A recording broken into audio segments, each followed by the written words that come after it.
Saludos compañeros, somos el equipo número 6 conformado por Estefanía, Gibran, Luis, Rodolfo y Ángela. Y hoy presentaremos el tema de planeación.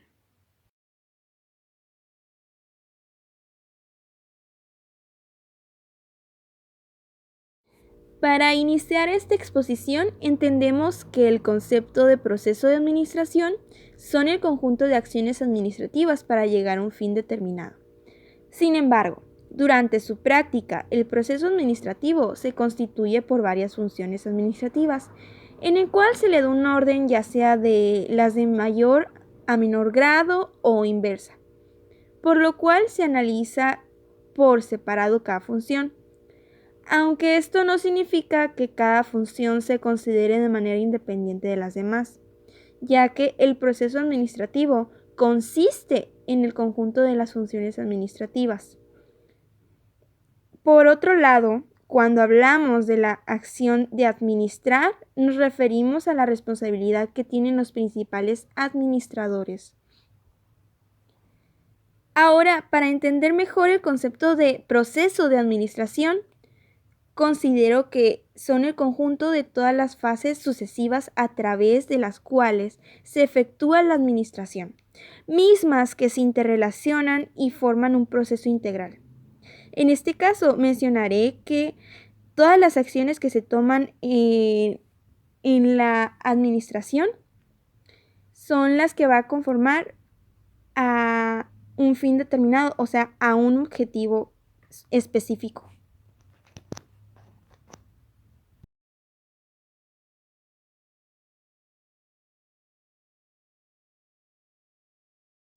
Aquí mostramos las fases de la administración. La función de la administración durante su práctica se divide en dos fases, que son muy importantes al aplicar el método. Según Lyndall Urwig, consultor de negocios y uno de los pensadores más influyentes del Reino Unido, denominó a estas fases la mecánica y la dinámica. En la fase dinámica se enfoca en establecer lo que debe hacerse. En pocas palabras, se divide en las acciones que se realizarán en el futuro. Y la parte dinámica se refiere a cómo manejar el organismo social. Mientras tanto, Múnich y García explicaron que cuando se administra un organismo social, las dos fases son la estructural y la operativa. En la fase estructural se determina dado uno o más objetivos para la mejor forma de alcanzarlos. Por otro lado, en la operativa se realizan todas las actividades necesarias para lograr lo acordado en el periodo de estructuración.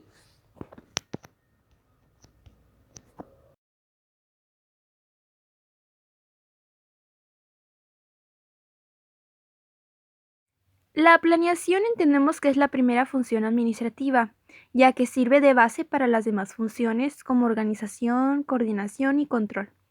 Al proponer objetivos y señalar qué es lo que se va a hacer para poder alcanzarlos, permite organizar mejor las áreas y recursos de la empresa, coordinar mejor las tareas y actividades, controlar y evaluar mejor los resultados.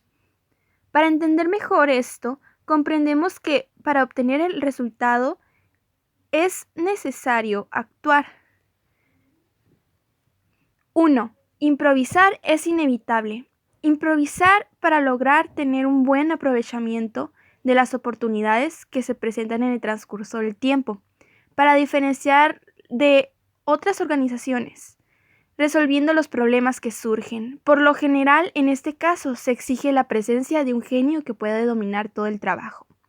La segunda acción que se lleva a cabo es establecer un objetivo, o sea, planear por adelantado el objetivo que se desea alcanzar y la forma de alcanzarlo.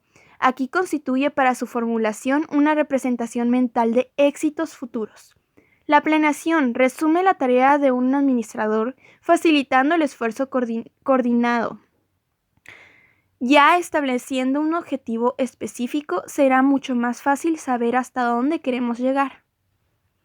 Para llegar al resultado final, existen varios caminos Asimismo, hay que seleccionar las opciones y los medios para alcanzarlo.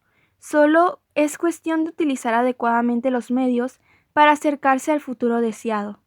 Y con el paso del tiempo se consiguen estados diferentes en circunstancia y condiciones igualmente distintas. Aquí comprendemos que la planeación debe abrirse en forma continua dentro del proceso administrativo. Aparte, debe de adaptarse a tal diversidad.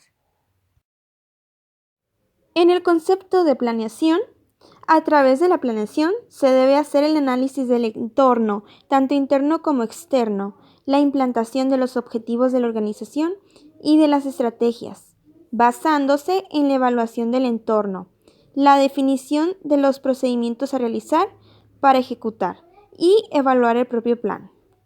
Asimismo, todos estos elementos se deben de utilizar para que una organización funcione.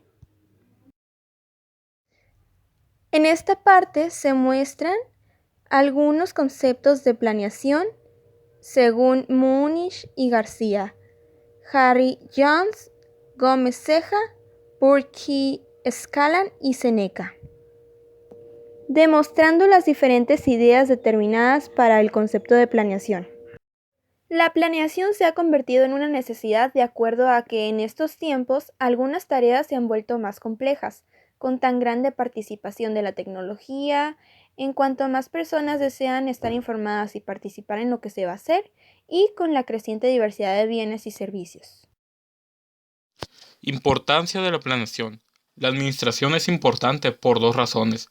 Su primacía desde el punto de vista de su posición en la secuencia de las funciones administrativas y su transitividad como una actividad que penetra y afecta a todas las otras funciones y a la organización total. Principios de la planeación. Cada función administrativa se rige por diversos principios, cuya aplicación es indispensable para lograr administración racional. Algunos de estos son de la factibilidad, de la objetividad y cuantificación, de la flexibilidad, de la unidad, del cambio de estrategias. Todo esto es un conjunto de estrategias o puntos para llevar una administración buena y precisa. La planeación como sistema. Planear es crear condiciones para el desarrollo coordinado de un organismo social, aprovechando los aspectos positivos del factor externo y paliando sus efectos negativos. Por otro lado, es un sistema de planeación obligada a un contacto estrecho y sistemático entre todos los administradores del organismo. El proceso de planeación. La función administrativa de la planeación es un enfoque racional para el cumplimiento de los objetivos. Implica la selección de objetivos organizacionales, así como la determinación de los medios para alcanzarlos. La planeación es un proceso intelectual absorbente. Nos obliga a establecer líneas de acción racionales y a basar nuestras decisiones en nuestros propósitos, nuestros conocimientos, etc. A continuación se presentan los pasos principales del proceso de planeación. Se empieza por la información externa, que lleva a cabo las investigaciones, recalcando que esta ya lleva información interna. De las investigaciones se parten la fijación de objetivos, alternativas y políticas.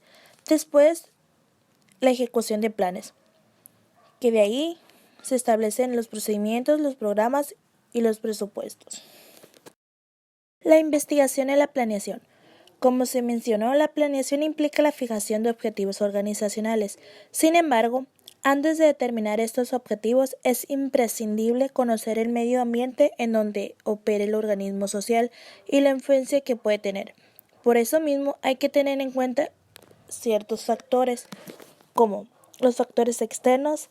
En estos hay que considerar como cambios del ambiente, tecnológicos, políticos, etc. Después, los factores internos. Aquí es considerar, por decir algunos, la cantidad y la calidad de los recursos humanos, recursos financieros, etc. En relación a lo anterior, hay que recalcar el objeto de estudio, que tiene como propósito determinar los medios más aptos para alcanzar el Objetivo fijado. ¿Qué es investigar? Investigación viene del estudio. Gómez Ceja define que el proceso que mediante la aplicación de métodos científicos procura obtener información relevante y fidedigna para entender, etc. Pasos para una investigación. Planteamiento del problema, construcción de un modelo teórico, métodos de obtención de datos, comprobación de la hipótesis y conclusiones. Técnicas de la investigación. Los objetos que componen el objeto de estudio se esclarecen a través de técnicas de análisis como la investigación documental, que trata principalmente de recolectar y hacer un primer examen de la información gráfica y escrita sobre el objeto de estudio que se realice. Siguiente, observación directa. Tiene como finalidad completar, confrontar y verificar los estudios que se hayan realizado conforme a la investigación documental. La observación directa ayuda a penetrar en el campo de acción de nuestro estudio y a preparar el contexto en el que se va a actuar.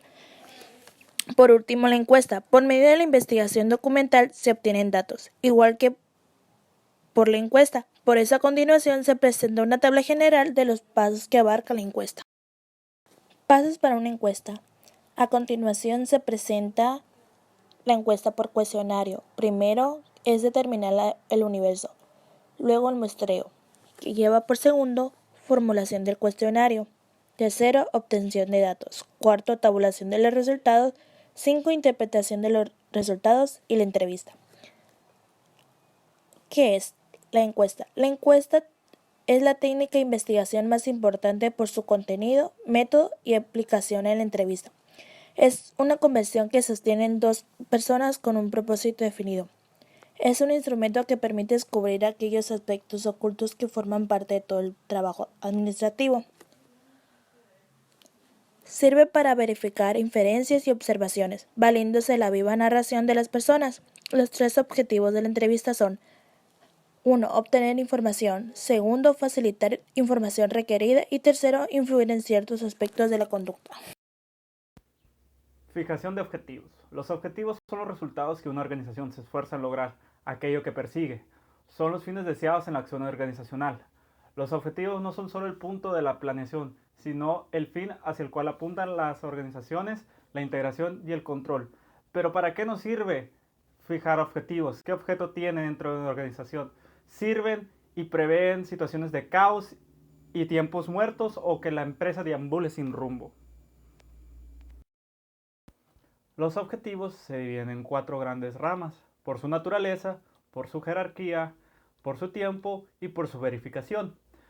Ejemplificando los primeros, por su naturaleza, podría ser económicos. ¿En qué orbe podríamos encontrar los económicos? Un ejemplo sería subir utilidades, reducir costos, etcétera. Todo aquello que vaya a afectar en la esfera económica dentro de una organización. A su misma parte, por su naturaleza podría ser de servicio, subir el valor agregado de la empresa, generar más conformidad entre sus consumidores, otros dentro de sus empleados, etc. Otro rubro dentro de la naturaleza podría ser los sociales, generar mejor contento con los colaboradores, con la sociedad, con el gobierno o la percepción de la misma empresa.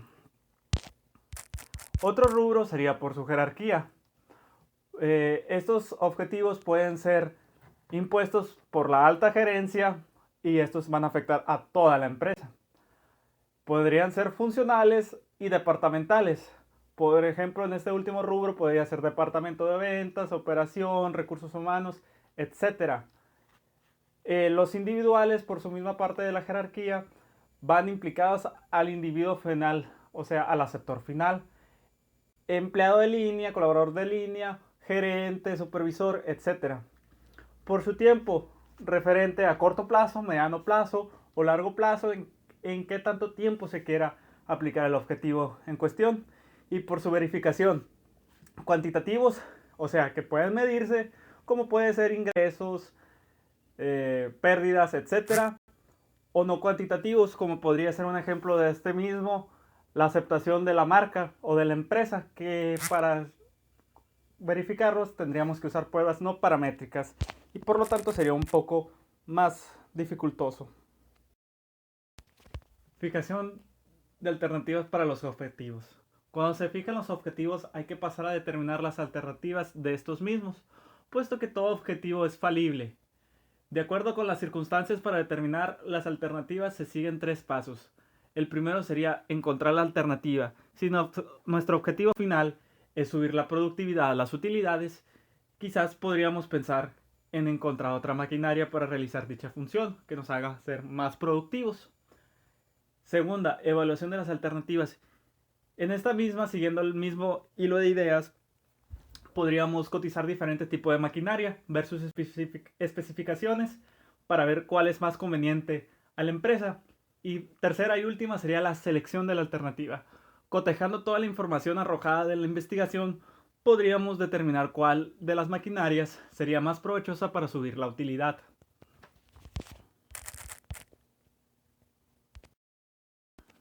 Fijación de políticas. Las políticas proporcionan una guía de cómo la administración debería ordenar sus acciones y actitudes para alcanzar sus mejores resultados. Indican las intenciones de quienes dirigen la organización y el ámbito en el cual se toman decisiones futuras. Son lineamientos y criterios generales a observar en la toma de decisiones.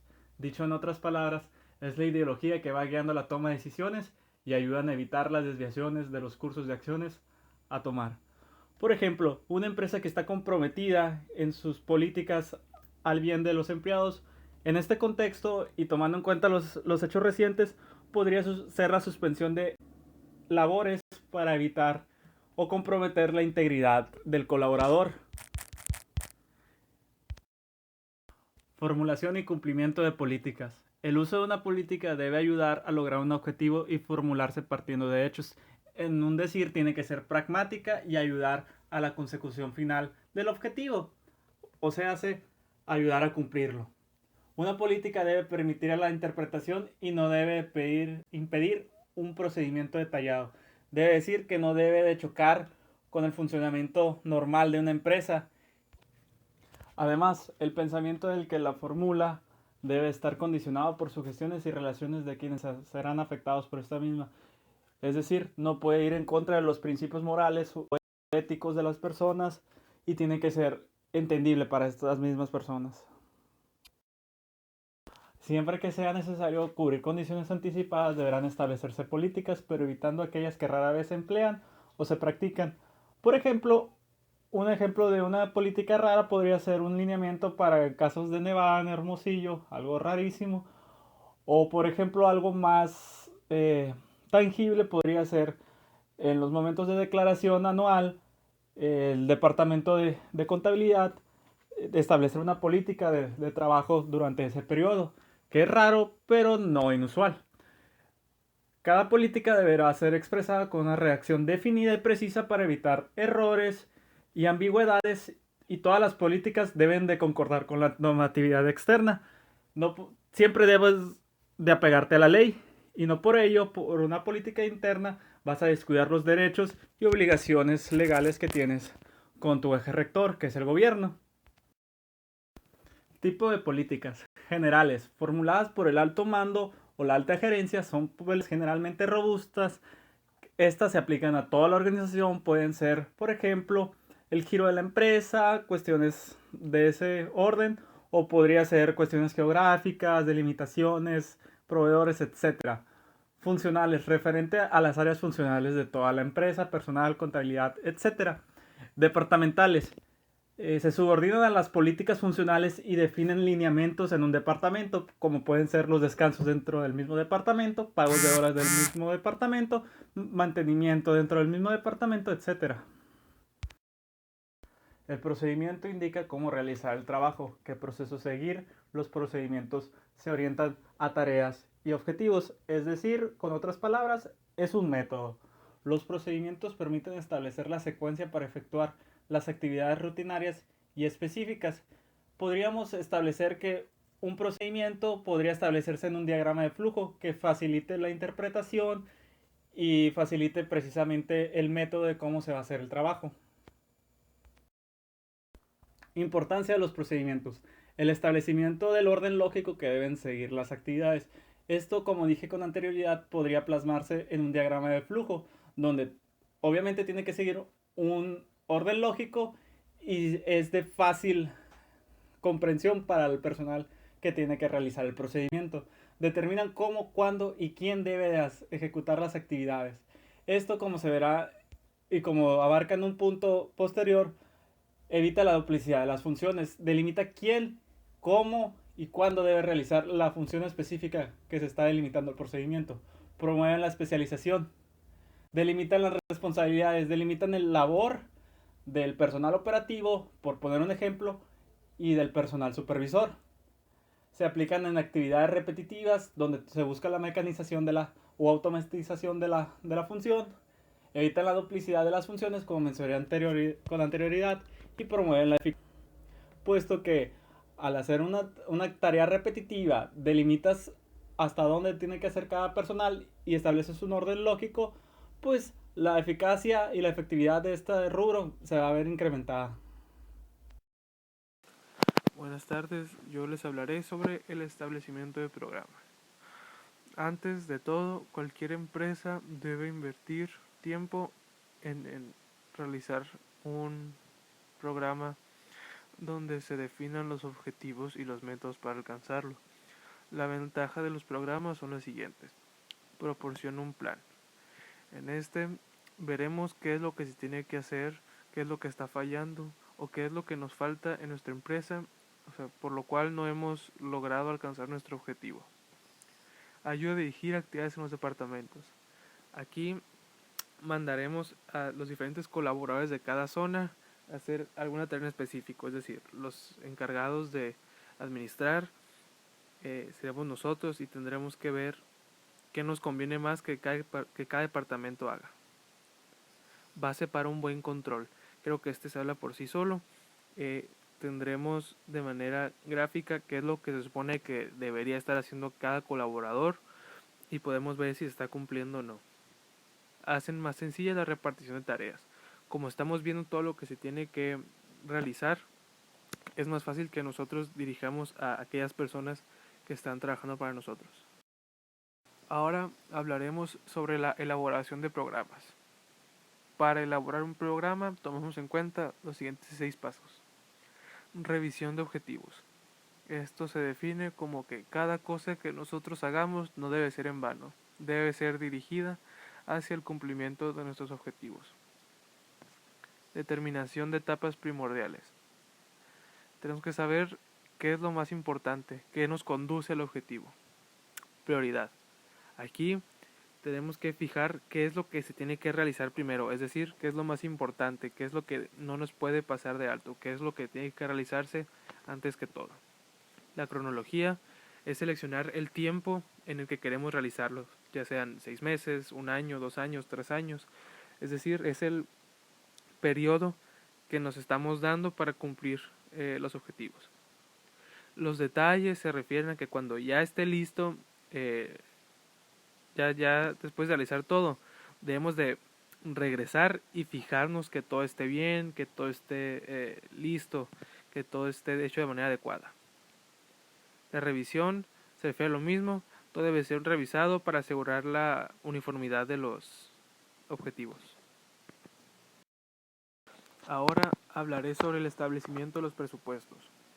El presupuesto es lo que nos va a mostrar si los fondos que nosotros necesitamos para la elaboración de los programas es suficiente. Debemos tomar en cuenta los recursos humanos y materiales también, no solo los monetarios. Tenemos que fijarnos cuánto vamos a gastar, cuánto podemos recuperar, si es necesario el plan que estamos haciendo, qué tan bien remunerado va a ser, qué queremos lograr con esto. Es decir, antes de hacer el plan, debemos de fijarnos qué es todo lo que se va a gastar, todo lo que se va a usar, no solo el dinero. La importancia del presupuesto. Esto nos ayuda a convertir todos nuestros planes, todas las ejecuciones, todo lo que tengamos en mente, todo nuestro plan, a convertirlo a unidades que podamos medir, como en dinero, personas, etc. Determina el límite de los pagos, qué tanto dinero estamos dispuestos a gastar, si va a ser rentable hacerlo, qué es lo que nos va a ofrecer a cambio. Es un medio también para el control de las operaciones. A ver, todo lo que estamos gastando es esto, esto y esto. Si lo sumamos da esto y lo que vamos a ganar va a ser esto. Entonces los comparamos para ver si en realidad va a ser algún cambio positivo para la empresa. Las desviaciones son identificadas fácilmente, es decir, si hay alguna entrada de dinero o alguna salida de dinero que no tenemos registrada o que no estaba planeada, ¿por qué se hizo? ¿Qué fue lo que ocurrió ahí para que esa transacción no estuviera anotada en ningún lado? Para finalizar con el presupuesto, hablaremos de sus siguientes etapas. La planeación. Aquí trataremos de ver qué es lo que necesitamos hacer. Es decir, se necesita invertir en esto, se necesita esto, se necesita esto, se necesita esto, esto y esto. En la formulación veremos más o menos cada etapa que nosotros tenemos planeada, en cuánto nos va a salir, qué es lo que nos va a costar. También veremos si es factible seguir con este plan, si el objetivo está correcto, si lo que estamos gastando va a ser recuperado al final con las ganancias, qué es lo que vamos a sacrificar, qué es lo que se necesita para crearlo. En la aprobación sería ya mandarlo a las cabezas de la empresa para que nos den sus opiniones, para ver si será aceptado o no. La ejecución y la coordinación, aquí es cuando ya se tiene la aprobación, es si se está haciendo de la manera correcta, de la manera que nosotros teníamos planeada. Si todas las partes están poniendo de lo suyo, si cada quien está encargada de lo que está haciendo. Y el control pues sería estar vigilando a las partes, a los departamentos que estén haciendo lo que le corresponden para que el plan y el presupuesto sean los correctos. Para finalizar, hablaremos de las técnicas de planeación y el uso que estas tienen en las empresas. El pronóstico, su uso es en las ventas, producción, utilidades, fijación de precios, inversiones de capital, etc. ¿Qué es lo que esperamos con nuestro plan? El presupuesto, como ya dije, es lo que esperamos, lo que estamos dispuestos a invertir para lograr el objetivo. Aquí entra la planeación de recursos financieros, ventas, producción de gastos, etc. Manuales de objetivos y políticas. Aquí sería como que ampliar el uso sería ampliar nuestra empresa o llegar a más áreas, etc. Los diagramas de proceso y de flujo son actividades que se hacen de oficina y en un taller. Las gráficas de Gantt serían utilizadas como para delimitarnos la duración de las actividades que estamos realizando. El PERT y CPM son proyectos que van dedicados hacia la construcción, como carreteras, instalaciones. Las RAMPs serían el lanzamiento de un producto al mercado, es decir, hacer un estudio de qué es lo que se vende, qué es lo que no, planear seminarios para que más gente esté informada, etc. La programación lineal se refiere a la materia prima, o sea, las cantidades de materia que debemos de mezclar para obtener un producto. Obviamente siempre buscamos que la materia prima que utilicemos sea menor para obtener la misma cantidad de producto. Los modelos de inventario serían evitar la escasez de nuestros productos, evitar siempre tener el inventario lleno, porque muchas veces siempre las cosas se van a depreciar. Entonces si nosotros producimos demasiado de algo y no lo vendemos, vamos a estar pagando alquileres o la renta de algún lugar sin necesidad. La línea de espera va, pues todos hemos estado en una, que sería como esperar a que la persona encargada nos atienda, como esperar en ventanillas o en cajas, esperar camiones, en transportes, etc. el modelo de reemplazo sería sustituir las máquinas o darle servicios o cambiar piezas para que estén desgastadas para hacer mucho más útil la empresa. La teoría de juegos, por último, es investigar los mercados y tenemos que ver estrategias para competir con las demás empresas, es decir, qué le está funcionando a él, qué está haciendo y por qué está haciendo más que yo. Pues no se trataría de copiar su estrategia, porque ninguna empresa es exactamente igual. Sería como que investigar lo que están haciendo y ver cómo nosotros podemos adaptarlo de cierta manera para que creemos nuestro propio método y vendamos a nuestro mercado.